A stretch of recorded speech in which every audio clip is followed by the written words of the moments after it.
ভাৰত নিউজিলেণ্ডৰ দ্বিতীয়খন টি20ৰ পিছত আজি তৃতীয়খন টি20 আৰু এই তৃতীয়খন টি20 বৰ্ষাপাৰাত অনুষ্ঠিত হ'ব। ইতিমধ্যে বৰ্ষাপাৰলৈ আগমন ঘটিছে ক্ৰিকেট অনুৰাগীৰ। ক্ৰিকেট প্ৰেমীৰ মুখত জয় জুবিন দা ধ্বনি শুনিবলৈ পোৱা গৈছে।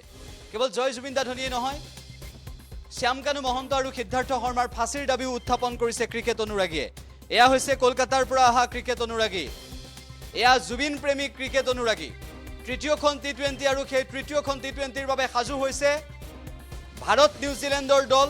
বৰ্ষাপাৰা সাজু 22 গজৰ যুঁজত নামিব দুয়োটা দল। আৰু তাৰ প্ৰাক্ষণত ক্ৰিকেট অনুৰাগীয়ে কি অনুভৱ ব্যক্ত কৰিছে, ক্ৰিকেট অনুৰাগীয়ে কেনেদৰে জুবিন প্ৰেমীসকলে কেনেদৰে নিজৰ মন্তব্য কৰিছে, কেনেদৰে জুবিন গাৰ্গৰ বাবে ন্যায় বিচাৰিছে, সেয়া শুনাব বিচাৰিছোঁ।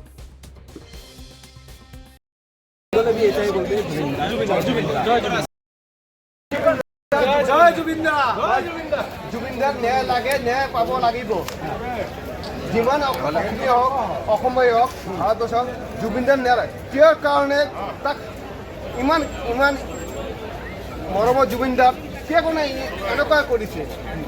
শ্যামকানু হওক, সিদ্ধাৰ্থ ভট্টাচাৰ্য হওক, তাক ফাঁচি লাগে, তাক ফাঁচি লাগে। আমার যাবজ্জীবন নালাগে, তাক ফাঁসি লাগে। আপনি ওয়েস্ট বেঙ্গল থেকে এসে জুবিনদার জন্য কি বলবেন? না, আজকে জুবিনের জন্য একটাই কথা, জয় জুবিন। এসে আর কি বলার? বেঙ্গলে भी এটাই বলতে জয় জুবিন। জয় জুবিনদা, জুবিনদার ন্যায় লাগে, ন্যায় পাব লাগিব।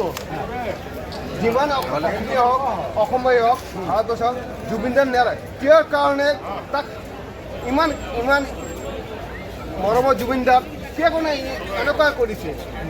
শ্যামকানু হওক, সিদ্ধাৰ্থ ভট্টাচাৰ্য হওক, তাক ফাঁসি লাগে, তাক ফাঁসি লাগে। আমার যাবজ্জীবন নালাগে, তাক ফাঁসি লাগে।